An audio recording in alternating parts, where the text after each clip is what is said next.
الحمد لله نحمده ونستعينه ونستغفره ونؤمن به ونتوكل عليه ونعوذ بالله من شرور انفسنا ومن سيئات اعمالنا من يهده الله فلا مضل له ومن يضلل فلا هادي له ونشهد ان لا اله الا الله وحده لا شريك له ونشهد ان محمدا عبده ورسوله ارسله بالحق بشيرا ونذيرا بين يدي الساعه من يطيع الله ورسوله فقد رشد واهتدى ومن يعصهما فانه قد غوى وانه لا يزور الا نفسه ولا يزور الله شيئا ان خير الحديث كتاب الله وخير الهدي هدي محمد صلى الله عليه وسلم وان خير الامور عوالمها وشر الامور محدثاتها كل محدثه بدعه وكل بدعه ضلاله وكل ضلاله في النار اما بعد فأعوذ بالله من الشيطان الرجيم بسم الله الرحمن الرحيم قال الله تعالى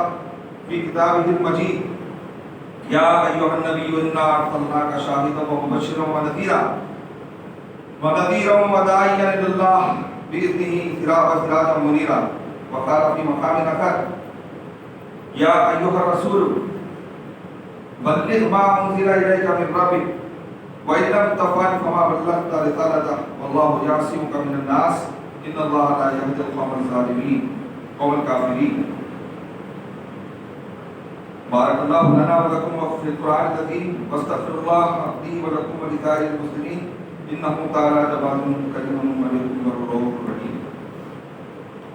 قابل احترام بزرگوں، میرے عزیز نوجوان ساتھیوں، اہم مہینہ گزر رہا ہے جس میں ہر سال ہم اپنی محبوب ترین ہستی حضرت محمد مصطفیٰ صلی اللہ علیہ وسلم خاتم النبیین کی سیرت بیان کرتے ہیں اور اس بات کی کوشش کرتے ہیں کہ اللہ تعالیٰ نے جو نعمت نبی محترم کی شکل میں اس امت کو عطا فرمائی ہے ان کی زندگی اور ان کی تعلیمات سے ہم روشنی حاصل کریں، اس کے ذریعے سے محبت رسول بھی بڑھے، عشق رسول بھی بڑھے اور اطاعت رسول بھی بڑھے۔ نبی کریم صلی اللہ علیہ وسلم کے سلسلے میں یہ اللہ کا فضل ہے کہ اس قوم کے جذبات اپنی انتہاؤں پر رہتے ہیں، یہ اس کا فضل ہے۔ اس کے فضل نے ہمارے دلوں میں نبی کی محبت ڈال دی۔ اگر اللہ کے رسول کے ساتھ اس کی کیفیات نہیں ہوتی تو پتہ نہیں ہم میں سے کتنے لوگ دین پر عمل کرنے سے محروم رہتے ہیں۔ آج عیسائیوں کے ساتھ یہی ہوا، یہودیوں کے ساتھ یہی ہوا، انہوں نے اپنے رسولوں کی، انبیاء کی سیرت کو داغدار کر دیا اور اس کے نتیجے میں وہ اس نعمت سے محروم ہو گئے جسے میں انسپریشنل فورس کہتا ہوں۔ جیسے ہم اپنے جسموں میں طاقت رکھنے کے لیے کھانا کھاتے ہیں، سانس لیتے ہیں، اسی طرح سے ایمان کو تازہ رکھنے کے لیے محبت رسول، عشق رسول لازمی، بغیر اس سے ممکن نہیں۔ عیسائیوں اور یہودیوں کی بدقسمتی یہ رہی کہ انہوں نے اپنے انبیاء کی تاریخ کو داغدار کیا، ان کے کردار کو خراب کیا اور اس کے نتیجے میں وہ معطوف ہوئے اور دنیا میں بھٹکے ہوئے بن گئے۔ لیکن میں آپ کے سامنے آج سیرت کے دو اہم پہلو رکھنا چاہتا ہوں۔ نبی محترم کی سیرت ہمارے پاس جو بیان کی جاتی ہے اس کے اندر عام طور پہ وہ جذباتی باتیں ہوں گی جن کا تعلق عملی دنیا سے کم ہوتا ہے، اور ہم نبی کریم صلی اللہ علیہ وسلم کی زندگی کے وہ پہلوؤں پر عام طور پہ گفتگو نہیں کرتے جس کا تعلق ہماری آج کی زندگی سے۔ ہندوستان کے جو موجودہ حالات ہیں، ان حالات کو دیکھیں تو نبی کریم صلی اللہ علیہ وسلم کی زندگی کے ابتدائی ایام بطور خاص مکے کی زندگی آپ کی جو تھی وہ زندگی اور ہندوستان کے حالات میں آپ کو بڑا یعنی مماثلت محسوس ہوئی۔ میں نبی کریم صلی اللہ علیہ وسلم کی حیثیت جو قرآن بیان کرتا ہے اس سورہ احزاب کی آیت سے اپنی گفتگو کا آغاز کروں گا۔ اللہ تعالیٰ فرماتے ہیں، اے نبی صلی اللہ علیہ وسلم، ہم نے تمہیں گواہی دینے والا، وٹنس اور خوشخبری دینے والا اور ڈرانے والا اور اللہ کے حکم سے اس کی طرف بلانے والا اور روشن چراغ بنا کر بھیجا ہے۔ اس پوری آیت کے اندر اگر آپ دیکھیں گے تو نبی کریم صلی اللہ علیہ وسلم کی حیثیت ایک ایسے میگنیٹک فورس کے طور پر رکھی گئی ہے کہ جس کے نتیجے میں انسانوں کو وہ خوشخبریاں دے رہے ہیں، وہ اللہ سے ڈرانے والے وہ اللہ کی طرف دعوت دینے والے اور ان کے اندھیروں سے بھری زندگی میں روشنی لانے والے ایک چراغ کی حیثیت ہمارے نبی کی اللہ تعالیٰ نے ان آیات کے اندر ارشاد فرمایا۔ پھر سورہ مائدہ میں بھی اللہ تعالیٰ نے فرمایا یا ایھا الرسول بلغ ما انزل الیک من ربک، اے نبی صلی اللہ علیہ وسلم، اے رسول تم لوگوں تک پہنچا دو، تم لوگوں تک پہنچا دو جو کچھ تمہارے پاس اللہ نے نازل کیا ہے۔ قرآن مجید کی یہ دونوں آیات سورہ احزاب اور سورہ مائدہ کی رسول اکرم صلی اللہ علیہ وسلم کی ایک دعویٰ پرسنالٹی کو اوپن کرتی۔ اسی کے ساتھ ساتھ سورہ قلم میں اللہ تعالیٰ ارشاد فرماتے ہیں وَإِنَّكَ لَعَلَىٰ خُلُقٍ عَظِيمٍ، بلا شبہ اے نبی صلی اللہ علیہ وسلم ہم نے تم کو اخلاق کے بہترین مرتبے پر فائز کیا۔ یہاں پر اللہ تعالیٰ نے نبی کریم صلی اللہ علیہ وسلم کی پرسنالٹی کا اس بیسک پہلو کو ہمارے سامنے اوپن کیا ہے کہ کیریکٹر جو انسان کی زندگی کی سب سے اہم چیز ہوتی ہے وہ کیریکٹر انسان کی کے اوپر اثر انداز ہونے والی چیزوں میں سب سے بڑی بات ہوتی ہے۔ بھلے میں کتنی بھی اچھی تقریر کر لوں آپ کے سامنے، اگر میرا کردار اس کی عمل کی گواہی نہیں دیتا ہے، میں اسٹیج کے ممبر سے نکلنے کے بعد میری پریکٹیکل لائف میں اگر اخلاق اور کردار کے اس بیان میں آپ کو نظر نہ ہو تو میری بات آپ کے اوپر نہیں اثر کرے گی۔ رسول اکرم صلی اللہ علیہ وسلم کی انفلوئنشیل پوٹینشیل میں سب سے عظیم چیز جو آپ کو اللہ تعالیٰ نے دی تھی کہ وہ اخلاق اور کردار کے سب سے اعلیٰ ترین معیار پر تھے۔ ساتھیوں، میں اپنے گفتگو میں دو ہی نقطے رکھنے والا ہوں، کردار کے پہلو سے دونوں نقطوں پہ بات آئے گی، لیکن آج ہندوستان کے حالات میں اگر ہم دیکھتے ہیں تو اس ملک کے سیاسی حالات کو بازو رکھتے ہیں۔ یہ ملک ہمارے لیے وہ مواقع پیدا کرتا ہے جو مواقع اللہ کے رسول صلی اللہ علیہ وسلم کی زندگی میں آپ کو مکی زندگی ملے۔ ہم یہاں پر 85% غیر مسلم بھائیوں اور بہنوں کے درمیان رہتے ہیں، اور اس ملک کے اندر جو مسلمان ہیں ان کو اللہ تعالیٰ نے قریب 1000 سال کا موقع دیا ہے۔ یہاں پر حکمران جو آئے ان حکمرانوں کے دور سے لے کر اب تک کے دیکھیں اگر آپ تو 1000 سال کا موقع ہم کو ملا ہے، وہ اپرچونٹی جس کے نتیجے میں ہونا تو یہ چاہیے تھا کہ اس ملک کی بڑی آبادی اللہ کے دین کو قبول کر لے، لیکن تاریخ میں ایسا نہیں ہوا، اور آج ہم اس دوراہے پر کھڑے ہوئے جہاں پر مسلمان اپنے مسائل کے اندر الجھ کر رہ گیا ہے، اور میں آپ کو اسی چیز کی طرف لانا چاہتا ہوں کہ دوستو وقت نہیں گیا، حکومتیں نہیں کوئی بات نہیں، طاقت کم ہوئی کوئی بات نہیں، ہمارے نبی کریم صلی اللہ علیہ وسلم کی زندگی کے مکی حالات میں آپ کو نہ اقتدار ملا تھا اور نہ آپ کے پاس کوئی قوت۔ اس دور میں آج کے حالات کے تحت دیکھیں گے تو لنچنگ بھی ہو رہی، حضرت بلال رضی اللہ تعالیٰ عنہ کو پیٹ کے بل گرم ریت پر لٹا دیا جاتا تھا، حضرت سمیہ رضی اللہ تعالیٰ عنہ کی شہادت ہو گئی، ایک کافر نے ان کو مارا، غلام جو تھے ان کو ستایا جاتا تھا، طاقتور جو تھے ان کو بدنام کیا جاتا تھا، اور رسول اکرم صلی اللہ علیہ وسلم کو خود دار ارقم کے اندر چھپ کر پناہ لینا پڑا۔ ایک حالات کی یہ کیفیت آج ہندوستان کے حالات سے ہم لوگ کیا مباحث نظر نہیں آتی۔ اس کیفیت کے باوجود نبی کریم صلی اللہ علیہ وسلم کا ایٹیٹیوڈ کیا تھا اور آپ کا طرز عمل کیا تھا، وہ بڑی اہمیت کی بات ہے، اور اس ایٹیٹیوڈ اور طرز عمل کے پیچھے میں ذاتی طور پہ تو محسوس کرتا ہوں کہ اللہ تعالیٰ نے نبی کریم صلی اللہ علیہ وسلم کی تربیت جو ابتدائی زندگی میں نبوت سے پہلے کی تھی، آپ کا کردار وہ جو ہے نا آپ کی ایک بہت ہی پاورفل فورس تھا، اور آج مسلمانوں کا اگر ہم دیکھیں گے تو ہمارے اخلاق اور کردار کے کمزور پہلو ہیں جس کو لے کر غیر مسلم معاشرہ ہمارے کو ٹارگٹ کرتا ہے۔ ہمارے مسائل، ہمارے ڈومیسٹک مسائل، طلاق کا مسئلہ، لوگوں کے اندر جو ہے نا اخلاق کا مسئلہ، کردار کا مسئلہ، ڈیلنگ کے مسائل، ان کو لے کر آج اسلام اور ملت اسلامیہ اور مسلمانوں کے سلسلے میں غلط بیانی اور غلط پکچر بنایا جاتا ہے۔ لیکن چلیے ہمارے سامنے نمونہ ہمارے نبی کا ہے، انک لعلی خلق عظیم، اگر ہم اپنے اخلاق کی اصلاح کر لیں تو یہاں پر صورتحال بدل سکتی ہے، اور مجھے یقین بھی کہ اب جو نوجوان نسل آ رہی ہے اس وقت امت مسلمہ میں وہ ہم سے زیادہ بہتر ہے، وہ ہم سے زیادہ باشعور۔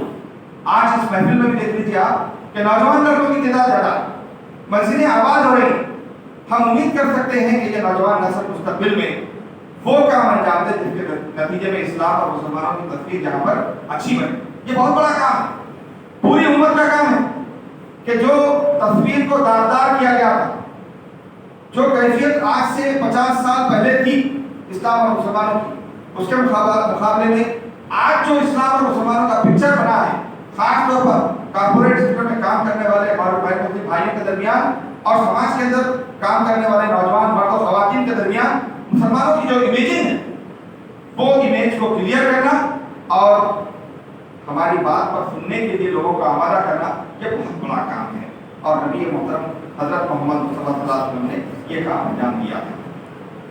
میں دونوں پہلوؤں کو آپ کے سامنے مختصر وقت میں رکھتا ہوں کہ مکے کی زندگی کو اگر ہم دیکھیں تو مکے کی زندگی میں اللہ کے رسول صلی اللہ علیہ وسلم نے انفرادی کام کیا، خفیہ کام کیا، لوگوں کے پاس جا جا کر کام کیا۔ آپ امیجن کیجئے کہ نبی محترم حضرت محمد مصطفیٰ صلی اللہ علیہ وسلم پر جب نبوت کا پہلا واقعہ ہوا اور غار حرا کے اندر آپ پر وحی نازل ہوئی اور آپ آ کر گھر میں پریشان نہ بیٹھے تو وہیں سے آپ کی دعوتی سرگرمی کا کام شروع ہو گیا۔ اور مسلمان کا پرابلم یہ ہے کہ وہ اس اہم پہلو پر توجہ نہیں کرتے ہیں کہ نبی صلی اللہ علیہ وسلم نے غیروں کو دعوت دی ہی پہلے۔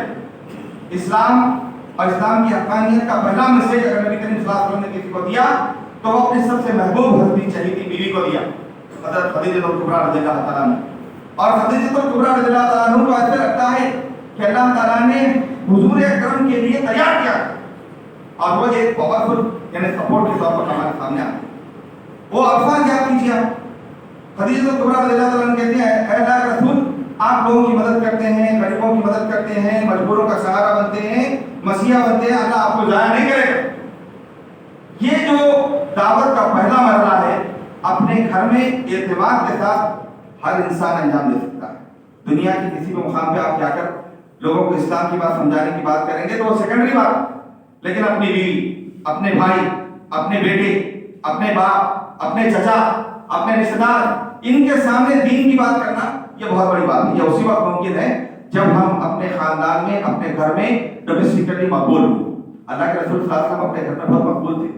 آپ کے چچا دار بھائی حضرت علی آپ سے بے انتہا محبت کرتے تھے، آپ کے دوست حضرت ابوبکر صدیق رضی اللہ تعالیٰ عنہ آپ سے بے انتہا محبت کرتے تھے، اور ان سب لوگوں کو قریب کر کے ایک ایک کر کے بھائی کو بلایا، چچا کو بلایا، دوستوں کو بلایا، لوگ آہستہ آہستہ آتے گئے اور دعوت کا کارواں بنتا گیا۔ اب یہ پوائنٹ ہے کہ آپ کے مخالفتیں شروع ہوگی، جہاں آپ اپنے اطراف ایسے مابینین کو، ایسے سپورٹرز کو تیار کر لیں، مخالفت شروع ہو جاتی ہے۔ اور مخالفت کے درمیان جب لوگ یہ محسوس کرنے لگے کہ یہ کچھ اور بات کہہ رہے ہیں محمد صلی اللہ علیہ وسلم، پہلے کبھی نہیں کہتے تھے، اب ایک نئی بات آ رہی ہے، تو اس میں قریش کو موقع ملا اور انہوں نے بنو ہاشم کی مخالفت شروع کر دی۔ نبی کریم صلی اللہ علیہ وسلم اس وقت جو ایٹیٹیوڈ اپنائے وہ میرا خیال ہے کہ ہمارے لیے مثالی نمونہ ہے۔ آپ جذبات میں نہیں آئے،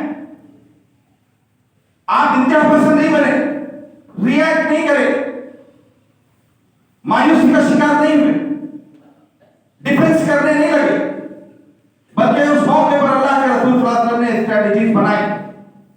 اور ابھی آپ کو کوئی حکومت حاصل نہیں، اقتدار حاصل نہیں ہے، ویسے میں نبی کریم صلی اللہ علیہ وسلم نے اپنے تعلقات کو پورا استعمال کیا، سماج کے ایک ایک آدمی تک پہنچ کر اس بات کو پہنچانے کی کوشش کرے۔